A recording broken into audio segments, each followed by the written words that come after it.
La paracha es la paracha número 7, paracha Vayetze, y salió. La encontramos en Berechit, o Génesis 28, 10 hasta el 32, 3. Pues tiene muchos temas esta paracha. Y hoy he escogido, ¿verdad? Aquí unos textos para hablar acerca de la grandeza, de desear la grandeza, ¿sí? Entonces, aquí a manera de introducción,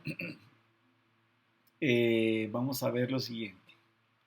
La pasión y la fuerza que pones a llevar a cabo tus ciertos actos, define quién eres. Vuelvo y repito, la pasión y la fuerza que pones al llevar a cabo ciertos actos define quién eres. El amor y la motivación constante que tengamos por lo que te gusta asegura tu éxito en lo que hagas, ¿sí? Asegura tu éxito en lo que hagas. Ese amor, esa pasión que pones, ¿verdad? Por alcanzar lo que te gusta, por lo que quieres, entonces haces que tengas éxito, te asegura el éxito en lo que hagas. Lo que valoras refleja lo que eres. Lo que valoras refleja lo que eres, ¿sí? Entonces, eso es lo que vamos a estar viendo en esta mañana preciosa de Shabbat. Lo que refleja nuestra alma en esa relación con nuestro cuerpo es lo que nos define. Entonces, ¿cómo saber quiénes somos? ¿Cómo saber quiénes somos? Pues la forma de entenderlo es mirar en nosotros y preguntarnos, ¿a qué le damos verdadero valor? ¿A qué le estamos dando nosotros verdadero valor? Sí, entonces es algo que en este momento se convierte en una pregunta relevante, ¿sí? En este momento, ¿a qué le damos nosotros verdadero valor en nuestras vidas? ¿Sí? ¿Por qué nos estamos esforzando? ¿Por qué nos estamos sacrificando en este momento? ¿Por qué estamos poniendo tanto empeño a lo que le ponemos? ¿Sí? Eso es verdaderamente lo que te define lo que tú eres. ¿Okay? Vamos a ir allí a analizar una parte en Berechit 31, versos 22 y 23. Dice así, y al tercer día, cuando informaron a Labán que Jacob había huido, tomó a sus parientes consigo y los persiguió por 7 días y lo alcanzó en los montes de Galat. ¿Sí? Entonces, acuérdense ustedes que esta paracha, Jacob habla con sus esposas y les dice que, bueno, ya es hora de partir, ¿sí? Que ya le trabajó mucho a su suegro, 20 años, y que pues necesita ya pues salir, pues, ¿no? Independizarse, por decir así, ¿no? Y allí las mujeres concuerdan, ¿sí? Sus esposas concuerdan de que sí, que ya es hora pues obviamente, de irse, ¿sí? Que ya es hora de partir con él. Entonces, más o menos dentro de ese contexto es que encontramos nosotros este pasaje que hemos leído, ¿sí?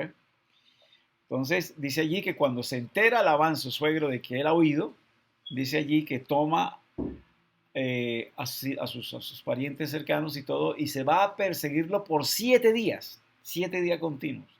Se va a perseguirlo hasta alcanzarlo, y lo alcanza allí en los montes de Galad. Dice Berechit 31, 30, dice, eh, cuando se encuentra obviamente Labán con Jacob, mire lo que dice, o sea, en vez de preguntarle otras cosas, en vez de decir extraño esa partida, ¿verdad? Porque no me permitiste haber hecho una despedida, etcétera. Mire lo que le dice. Y ahora ciertamente te has marchado porque añorabas mucho la casa de tu padre. Pero ¿por qué robaste mis ídolos? Mis dioses, ¿por qué los robaste? O sea, vea lo que le pregunta, ¿sí? A Jacob aquí. Entonces, aquí hay algo que analiza uno de los comentaristas, ¿sí? Acerca de esta pregunta que hace Labán a Jacob, ¿no? ¿Sí? y analiza, ¿verdad? Aquí, y entonces dice, es como si Jacob se preguntara, o sea, Jacob podría preguntarse aquí, mi suegro anduvo 7 días para buscar algo tan insignificante como unos ídolos. ¿Acaso yo, que sé lo que es real, he hecho ese mismo nivel de esfuerzo por mi creador? ¿Sí ve? O sea, eso es lo que de pronto analiza uno de los sabios, de los comentaristas de estos textos tan sagrados. ¿Sí? Dice, ¿acaso yo he hecho también este esfuerzo por mi creador? Si Labán se esforzó 7 días por alcanzarme, simplemente para venir por unos ídolos, que es pura mentira, puro engaño, ¿verdad? Me he esforzado yo así de esa manera en buscar a mi creador. Interesante, ¿no? ¿Sí? Entonces, Jacob se da cuenta de que el esfuerzo que hacía para algo insignificante era tan grande y eso lo definía por lo que era y lo que le importaba. O sea, que eso definía lo que era Labán y también eh, eso mostraba lo que le importaba a Labán. ¿Sí? Pero entonces aquí Jacob toma para sí, ¿verdad? Y en una introspección, él hace como una introspección, dice, ¿acaso yo le doy esa misma importancia a mi creador, que es real, y hago el mismo esfuerzo? Entonces, noten allí que esto es muy interesante. Yo recuerdo hace muchos años atrás, que vivía yo alquilado en un apartamento. Y yo escuchaba siempre por las noches, o sea, por las madrugadas, más que todo, como un murmullo, un murmullo. Yo, pero ¿esto qué es? Y me despertaba, porque suelo despertar bien temprano, y entonces escuchaba siempre un murmullo. Entonces se me dio por salir del apartamento que queda en un tercer piso, y bajar por las escaleras a ver qué era ese murmullo que yo escuchaba todos los días. Y entonces bajaba yo en medias, obviamente, para no llamar la atención, no hacer ruidos.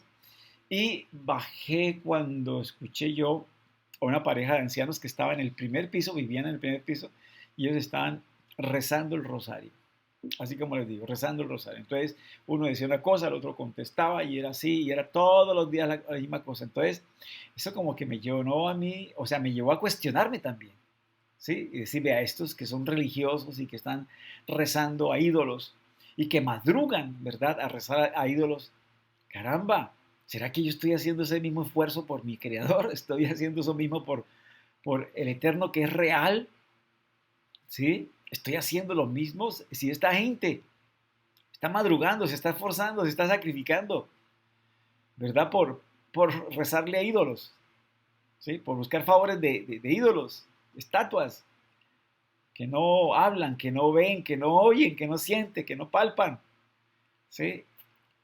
Y están haciendo esto, ¿será que yo estoy haciendo lo mismo? Y eso me llenó bastante de celos.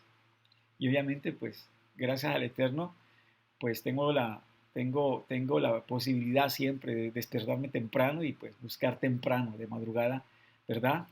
El rostro del Eterno. Entonces, yo creo que es lo mismo aquí que se cuestiona Jacob, ¿no? Sí, en esa introspección dice, ¿acaso yo le doy esa misma importancia a mi creador, que es real, y hago el mismo esfuerzo? ¿Sí? Entonces, aquí el mensaje oculto es, seamos honestos en qué cosa le ponemos esfuerzo. O sea, ¿qué cosa le ponemos esfuerzo? En este momento podemos pensar, bueno, ¿a qué cosa le estoy poniendo yo, como se dice, alma, vida y sombrero? ¿A qué cosas? ¿Qué estoy persiguiendo en este momento? ¿Qué anhelo en este momento? ¿Sí? ¿Qué hago con tanto amor y pasión en este momento? Eso es lo que nos define. Eso es lo que nosotros somos. Porque aquí se une el alma y el cuerpo, ¿sí? Cuando tú anhelas, cuando deseas algo en tu alma, el cuerpo se mueve. El cuerpo se mueve, ¿verdad?, a buscar eso, ¿sí? Entonces, esto es lo que verdaderamente te define. Uh, ¿A qué nivel nos esforzamos y estamos dispuestos a sufrir en el proceso? O sea, ¿a qué nivel estás tú, ¿verdad? O ella, ¿sí? Hombre, mujer, a esforzarse, a estar dispuestos a sufrir eso que tanto anhela, eso que tanto quieres. Por ejemplo, falta de sueño, hambre, es capaz, de recursos, horas extras de trabajo, estudio, sacrificio. ¿A qué estás dispuesto para lograr lo que tanto deseas y tanto anhelas? Yo creo que muchos hemos sacrificado, hemos inclusive hasta perdido, por lograr lo que queremos, por saber, por conocer, por obtener, etcétera. O sea, hacemos lo que sea, porque amamos eso, ¿sí? Entonces, eso es lo que te define en este momento. Define lo que tú eres, lo que tú crees, lo que tú sientes, ¿sí? Eso, por tanto, por lo que tienes tanta pasión, tanto deseo, tanto amor. Entonces, si quieres saber cuál es tu verdadera identidad, puedes hacer en este momento como una especie de reflexión. ¿A qué le pones tanto esfuerzo? Y eso genuinamente es lo que eres, lo que te define. Y ese es el nivel donde el alma y el cuerpo han encontrado el equilibrio de lo que realmente es importante para ti. ¿Sí? Entonces, qué bueno hacer esa reflexión en este momento. Pensar a qué le pones tanto esfuerzo. ¿Sí? Y eso verdaderamente es lo que va definiendo lo que tú eres, lo que tú sientes, porque se está uniendo, ¿verdad? La pasión, el deseo con el cuerpo. El cuerpo te empuja a eso, ¿sí? O sea, el cuerpo se ve empujado a lo que tienes tú en tu alma, a esa pasión, a ese deseo, a ese amor por lo que anhelas. Y yo creo que haciendo esta reflexión podemos darnos muchas sorpresas. Vean ustedes, si somos sinceros con nosotros mismos, podemos llevarnos muchas sorpresas.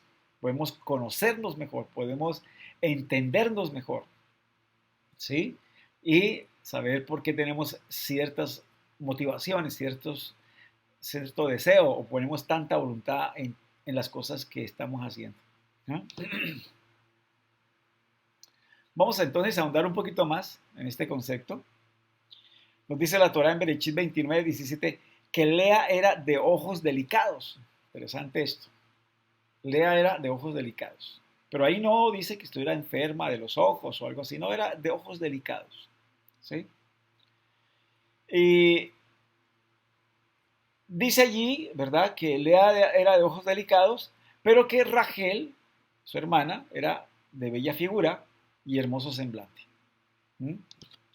Nos dice el Humash, dándonos aquí como ampliándonos, ¿verdad?, más esta interpretación, que Lea tenía los ojos delicados debido a que lloraba y oraba para no tener que casarse con Esaf o Esaú. ¿Sí? O sea, y el Midrash también pues nos dice algo así. ¿Sí? O la Torah oral, ¿no? Que ella lloraba y oraba para no tener que casarse ¿con quién? Con Esaf o Esaú, como se traduce al español. Y la gente solía decir que dado que Rivka o Rebeca tenía 2 hijos y Labán 2 hijas, la hija mayor se casaría con el hijo mayor, mientras que la menor estaría destinada a casarse con el hijo menor. Eso es el comentario de Rashi, ¿sí? De Rashi. Entonces, nos dice también aquí los sabios que Lea, de tanto llorar, se le habían caído las pestañas. Y por eso sus ojos eran, ¿qué? Delicados, tanto llorar. ¿Y por qué lloraba? Dice que lloraba porque oía los hechos atroces de Esaf o de Esaú y no quería casarse con él.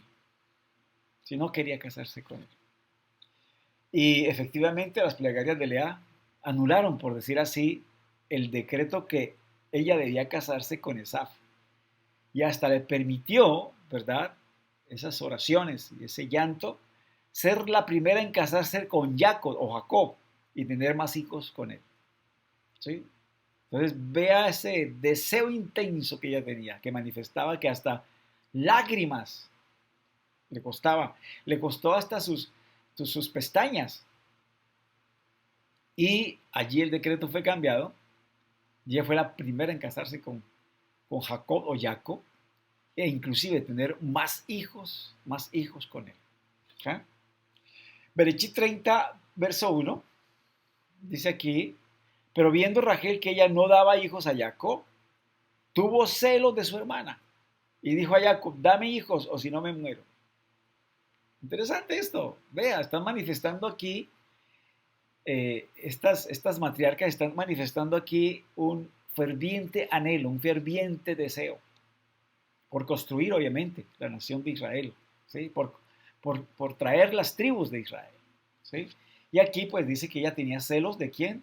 De Lea, su hermana, ¿no? Y le dice a Jacob, vea por favor, ore para que yo pueda tener hijos también. Y la Torá nos dice que Rachel estaba celosa de su hermana mayor. Aquí Rashi, ahondando más, explica que Rachel estaba celosa de las buenas acciones de Lea porque sentía que había recibido muchos hijos gracias a su rectitud. ¿Ah? ¿Cómo les parece? Interesante esto, ¿no? O sea que sentía celos, ¿verdad? Porque aquí Lea era muy recta en sus cosas, en sus acciones y todo, y entonces eso le ameritaba a tener más hijos, ¿verdad? Que la misma Rachel. El Rab Jonathan Geffen, también basado en este razonamiento, dice aquí que lo lógico habría sido que Rachel luchara para mejorar sus acciones entonces. ¿Sí? Si tenía celos de su hermana, ¿verdad? Por sus acciones, entonces aquí ella debió haber luchado por también tener buenas acciones. Sin embargo, en lugar de hacerlo, le pidió a su esposo Jacob que rezara por ella. ¿Por qué no luchó primero para mejorar su propio comportamiento en lugar de pedirle a Jacob que rezara? ¿Mm? Entonces, vamos a tratar de explicar aquí algo que sentía Rachel. Entonces, quizás podemos explicar que entre las buenas acciones que envidiaba Rachel estaba el intenso deseo de Lea de procrear para tener el mérito de construir la nación judía. Sí, o sea, ella tenía ese deseo de construir, ¿verdad? O traer, pues, las tribus, las 12 tribus, ¿verdad? Que compondrían posteriormente a Israel. ¿Sí? Y consecuentemente Rachel se esforzó para emular el gran deseo de Lea. Y una forma para hacer esto era pedirle a un hombre justo como Jacob que rezara por ella. Esta acción era en sí misma una forma de mejorar sus acciones. Entonces ya ahí encontramos y podemos disculpar a Rachel, ¿verdad? Por tener ese mismo sentir de quien de Lea, ¿no? De también querer construir la nación de Israel y obviamente mejorar sus acciones. ¿Mm? Y hay otra sección de la Torá también en la que podemos aprender una lección muy poderosa sobre el poder del deseo, ¿sí? De las matriarcas para construir la nación judía. Dice allí la Torá, ¿verdad? O nos cuenta que después de que Lea tuvo 4 hijos,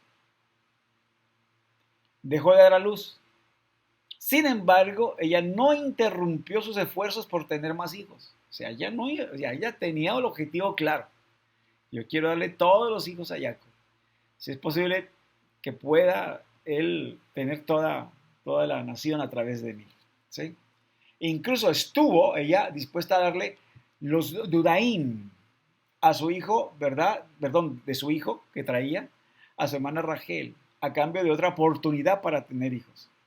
Recuerden ustedes que el hijo de Lea venía del campo con unos dudaim. Dudaim es como una especie de fruto afrodisíaco, ¿verdad?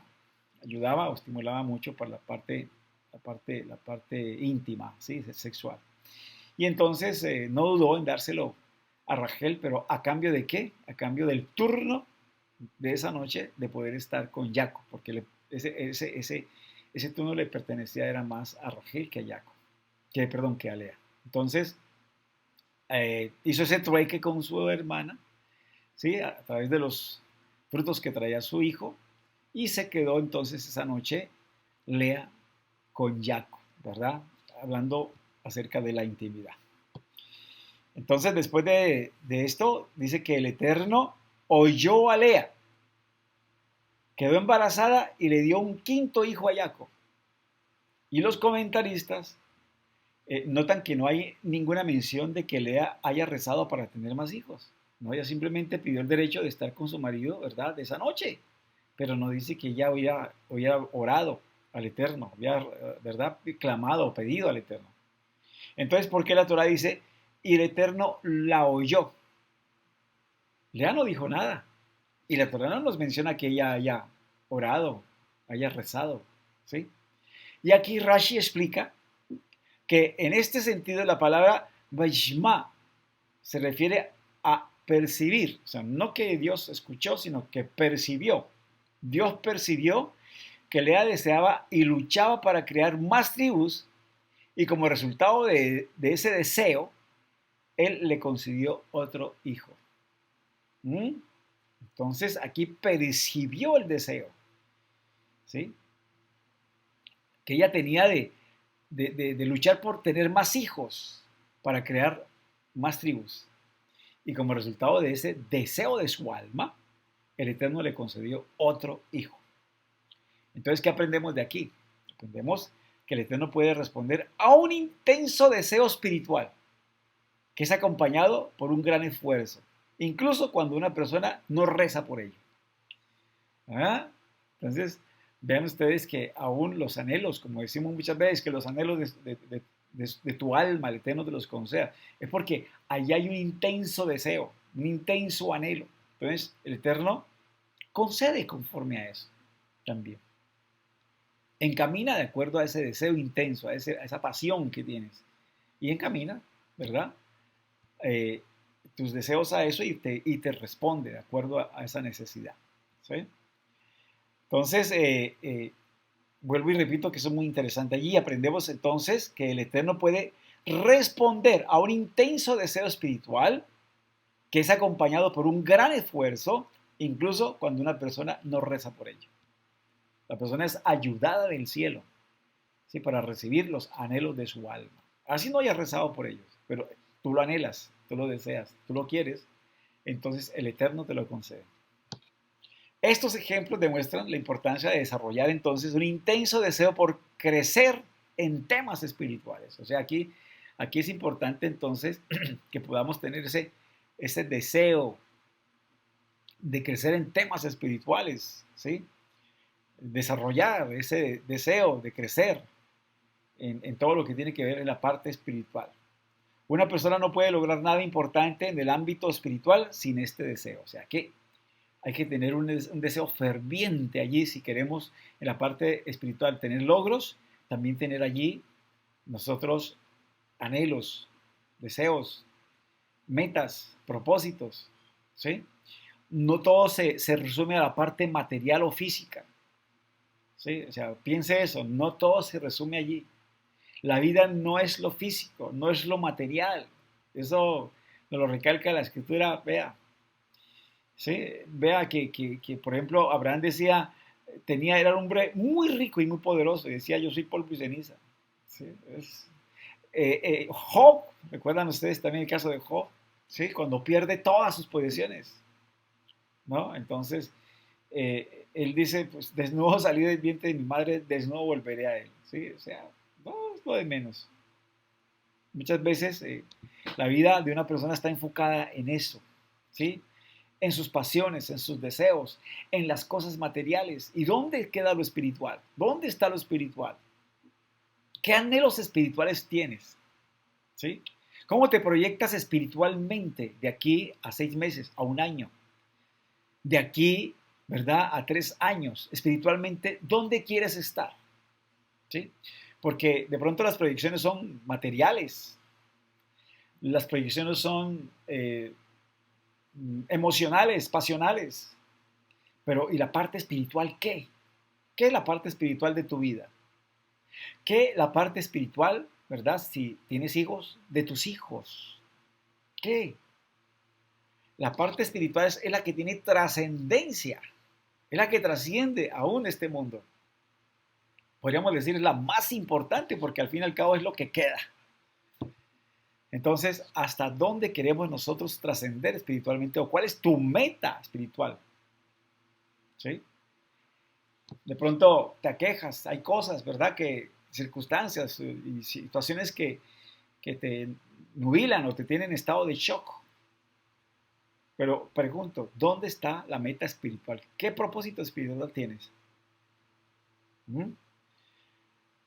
Entonces, todos estos ejemplos nos demuestran la importancia, ¿sí?, de desarrollar ese intenso deseo por crecer en temas espirituales.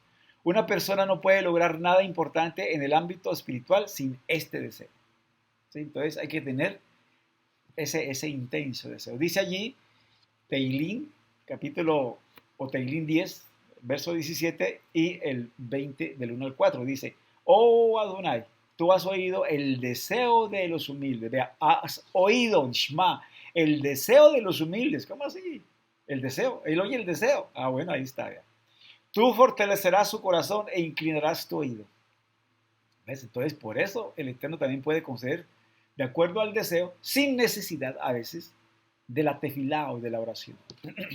Dice también allí, Teilín 21:4, dice, Salmo de David, que Adonai te responda en el día de la angustia, que el nombre de Adonai de Jacob te ponga en alto, que desde el santuario te envíe ayuda y desde Sión te sostenga, que se acuerde de todas tus ofrendas y haya aceptable tu holocausto, que te conceda el deseo de tu corazón, ¿sí ven?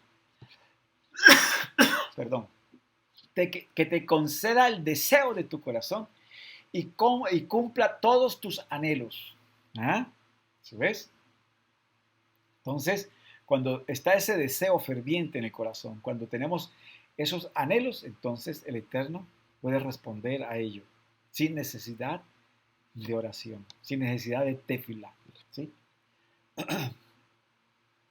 Y hay de pronto una hermosa historia, ¿sí?, que voy a referirles acerca de alcanzar grandes logros en los ámbitos espirituales. ¿Sí? Una vez había una reunión de muchos grandes rabinos de la generación y ellos eran descendientes, obviamente, de grandes hombres de las generaciones pasadas, y allí estaba incluido el Hafez Haim. Dice allí que el Rat Yeshezkiel Sarna y el gran rabino Rosh Yeshiva de Hebrón, que era el gran rabino, ¿verdad?, el Rosh Yeshiva, la cabeza de la Yeshiva de Hebrón, se paró para hablar y sorprendió a todos al decir que había una persona que había logrado más por el pueblo judío que todos los que estaban allí presentes, incluyendo a sus ilustres antepasados. Es más, dice él allí, ¿verdad? Se dice que él afirmó con seguridad que una vez que les diera o que les dijera de quién se trataba, todos estarían de acuerdo, todos. ¿Quién era esa grandiosa persona entonces? Y entonces él dijo a voz en cuello a todos los presentes, dijo, era Sarah Schneider, ¿sí? Sarah Schneider, la fundadora del movimiento Beit Jacob, o Casa de Jacob. Y esta señora era una mujer normal que vivió una época en la que no había educación formal para las jóvenes judías, para las niñas jóvenes judías, no había educación formal. Y obviamente, estas jóvenes judías de las familias observantes estaban alejándose de la Torah por montones. Muchas estaban alejando de la Torah. ¿Sí? Y esto era una tragedia, obviamente. Una tragedia grandísima.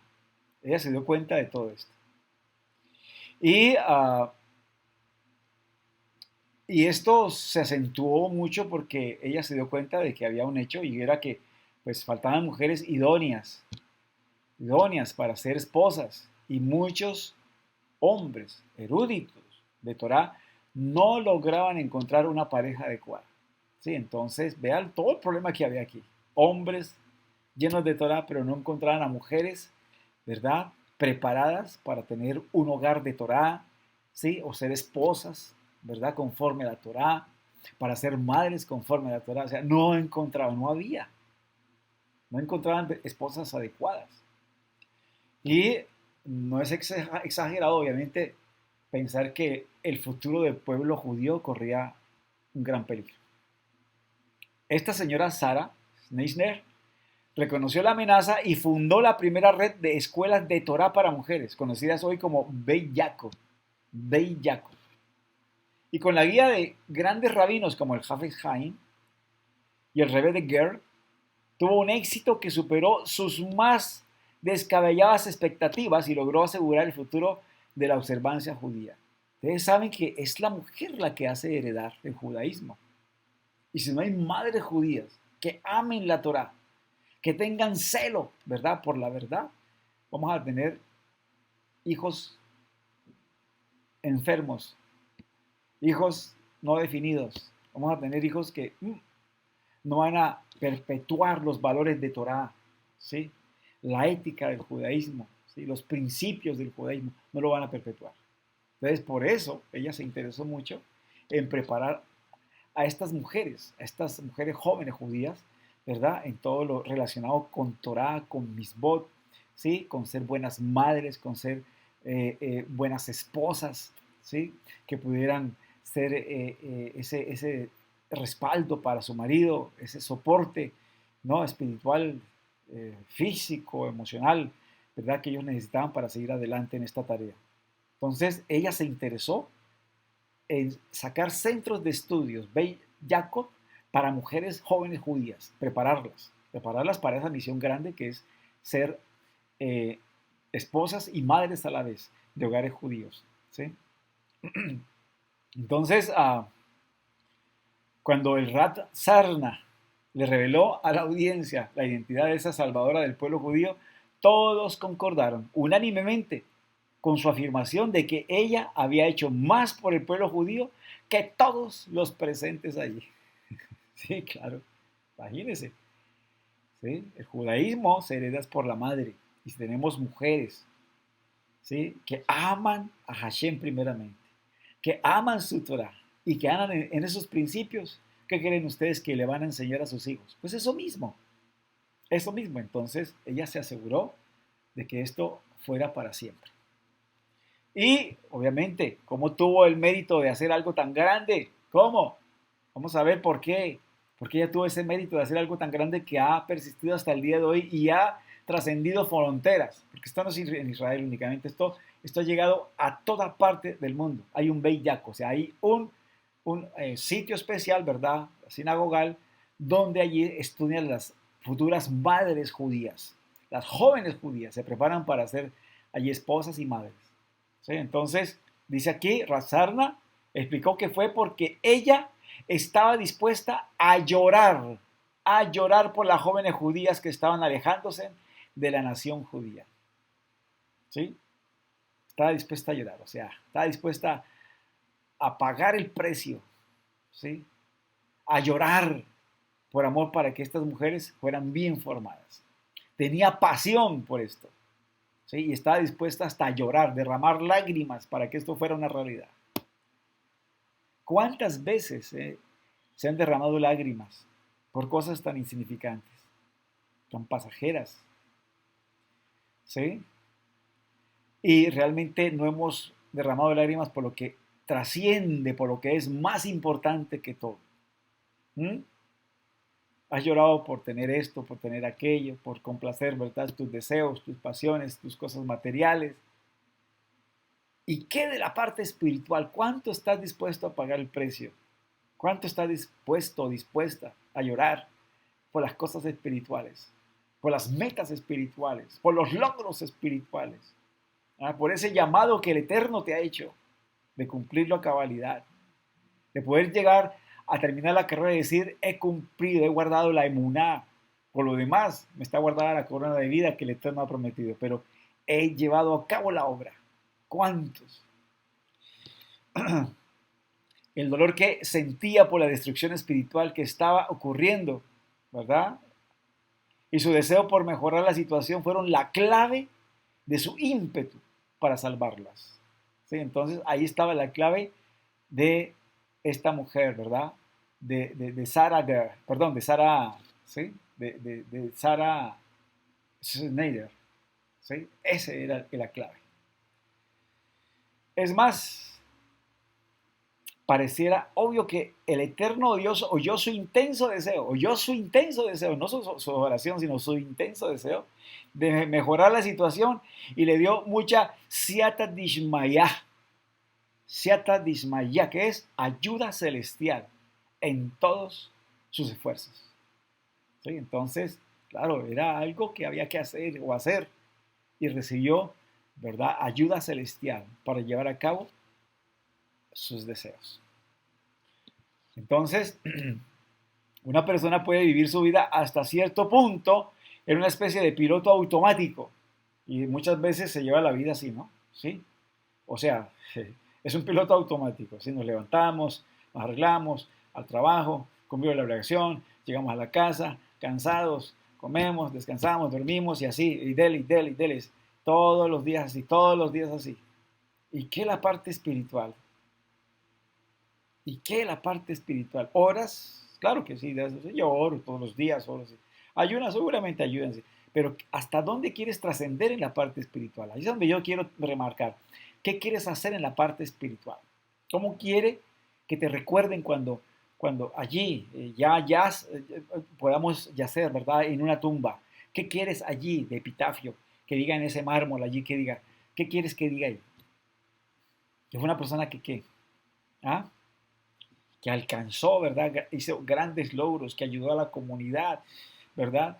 Que hizo tal o cual institución, que ayudó a los pobres. ¿Qué quieres que esté ahí escrito en ese mármol? ¿Mm? Sí, pero muchas veces se vive la vida así de una forma automática, ¿sí? Nacemos, crecemos, ¿verdad? Nos reprodujimos y morimos y ya, eso fue todo. No hay trascendencia. Hay que trascender a lo eterno. Para trascender a lo eterno tenemos que acogernos a lo espiritual también. ¿Sí? Porque esa es la base de todo. Entonces no podemos vivir allí, ¿verdad? Avanzar por la vida sin tener ningún deseo de lograr verdadera grandeza espiritual. Y no podemos seguir viviendo la vida automáticamente, ¿sí? Ya me tocó el rol, ¿verdad?, de ser empresario o trabajador o de ser ama de casa y bueno, y ya, y la parte espiritual, ¿qué quieres alcanzar tú en tu vida espiritual y para tus hijos? ¿Qué quieres alcanzar? ¿Qué quieres que ellos alcancen? Hay personas que dicen, no, pues yo dejo que la vida siga y bueno, ellos verán a ver qué deciden el día de mañana, mis hijos a ver cómo deciden, qué deciden. Mientras tanto, pues yo busco lo mío. Grave, me parece grave. Si somos padres, si somos personas que tenemos hijos, nietos, debemos mirar a ver cómo podemos trascender en sus vidas, de tal manera que podamos afectarla para bien y que ellos también tengan un propósito eterno, tengan un propósito espiritual. ¿Sí? Tenemos que hacer lo que sea, ¿verdad? Que esa sea nuestra intensidad, nuestro deseo, nuestro anhelo, perpetuar la verdad en ellos, lo eterno en ellos. Es algo grande, muy meritorio. Y tenemos que hacer lo que sea para que ellos puedan también emular el ejemplo que hayamos dado y superarnos y ser la mejor versión de ellos mismos. Entonces, aprendemos de las matriarcas que la única forma de alcanzar la grandeza es desarrollar un fuerte deseo en el ámbito espiritual y actuar para materializar. Eso es lo que encontramos aquí. Ellas, sí, mejoraron sus acciones y todo, pero avanzaron, sí, y quisieron tener hijos y tuvieron hijos, y la mayoría de ellas eran estériles. Dice el Midrash que permanecieron estériles porque tenían que cambiar, o sea, que Dios permitió esto porque ellas tenían que cambiar, ¿sí?, mucho más y pulirse mucho más, ¿verdad? Hasta alcanzar el nivel que se deseaba y entonces ahí sí pudieron engendrar hijos. ¿Ah? ¿Por qué? Porque una buena madre tiene buenos hijos. Entonces, todas fueron así, tuvieron que pasar, ¿verdad?, por esa prueba, ¿verdad?, de no tener hijos, ser estériles, pero para ellas mismas perfeccionarse y alcanzar, ¿verdad?, ese grado de espiritualidad y poder entonces engendrar hijos que también pudieran emular el mejor ejemplo de ellos. Entonces, pues, que el Eterno quiera, ¿verdad?, que todos nosotros ameritemos emular a esas matriarcas, a esos patriarcas y alcanzar la verdadera grandeza. Encontramos entonces en nuestro pueblo cosas contradictorias, ¿no? ¿Sí? Muchas veces pues se habla de que los judíos no son proselitistas. Y yo riño con eso. Yo riño mucho con eso, que no somos proselitistas, o sea, no estamos buscando conversos, buscando gente que llegue, gente que conozca del Eterno, que conozca la verdad. Yo creo que en eso sí, no concuerdo, no concuerdo. ¿Ok? Hay otras religiones que hacen campañas, seminarios, retiros, etcétera, o sea, trabajan toda esa parte espiritual y todo eso, ¿y nosotros qué vamos a hacer? Sí, yo no estoy de acuerdo, yo creo que tenemos que hacer mucho más. Eso nos debe más bien de llenar de celos, de hacer nosotros un poco más, no un poco más. ¿Sí? Esto después de la pandemia cambió muchas cosas. Y entre esas cosas que la gente, por ejemplo, no se esfuerce ya por asistir, no se esfuerce ya por ir a un lugar, a un sitio.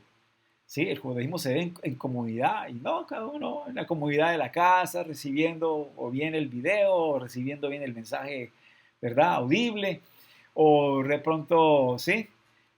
Conectándose virtualmente y ya. No, ¿y dónde está el esfuerzo por llegar, por estar, por compartir? ¿No? El judaísmo es eso, es compartir, es estar juntos, ¿sí? En cuerpo presentes, el dar testimonio. ¿Ah? Vea que David decía, yo no ofreceré al Eterno nada que no me cueste, nada.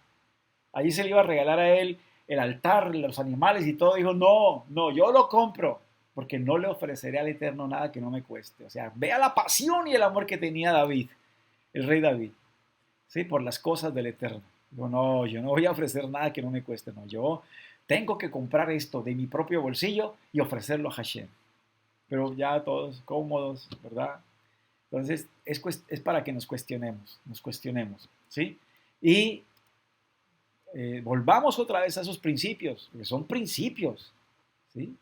Recordamos nosotros lo que nos dice allí, lo que hizo la primera Keilah, creyente en el Mesías, que no dejaban de reunirse en el Beit HaMikdash, o sea, en el templo y en las casas, ¿sí? Para estar en comunión y para estar buscando la verdad y para estar buscando el rostro del Eterno y para estar dando testimonio y para estar aprendiendo, no se dejaban de reunir. ¿Sí? Entonces, miremos todo eso. ¿Qué precio estamos pagando? ¿Sí? ¿Cuál es nuestro esfuerzo y cuál es nuestro amor? Cuando estás enamorado, no te importa, ¿verdad? Caminar no sé cuántos kilómetros para llegar a donde tu ser amado. No, no te importa. ¿Sí? Tú vas porque vas. Así sea a pie, pero vas. Porque estás enamorado. Y decimos, Padre, te amo. ¿Sí? Decimos, oh, cuánto te amo, Padre. Y sí, el Padre te dice, bueno, entonces ve un momentico aquí. Ah, no, pero es que mejor me quedo aquí, que está haciendo como yo, está lloviendo, está haciendo mal tiempo. Entonces, no, mejor me quedo aquí. No, que me siento un poco mal, entonces, nada. ¿Cuánto estarías dispuesto? Pero por aquel ser que amas, que quieres, sí, no importa. Hace lo que sea. ¿Dónde está el amor entonces? ¿Dónde estás? El amarás al Señor tu Elohim con todo tu corazón, con toda tu alma y con todos tus haberes o tus fuerzas. ¿Dónde está? Bien, entonces, siguiendo, aquí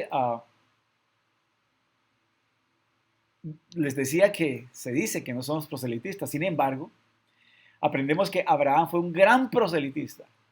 Tenía posada de alimento para los transeúntes y se esmeraba por enseñarles que había un uno y único creador del universo y les enseñaba sus leyes. O sea, vea cómo se esforzaba aquí Abraham, no le importaba.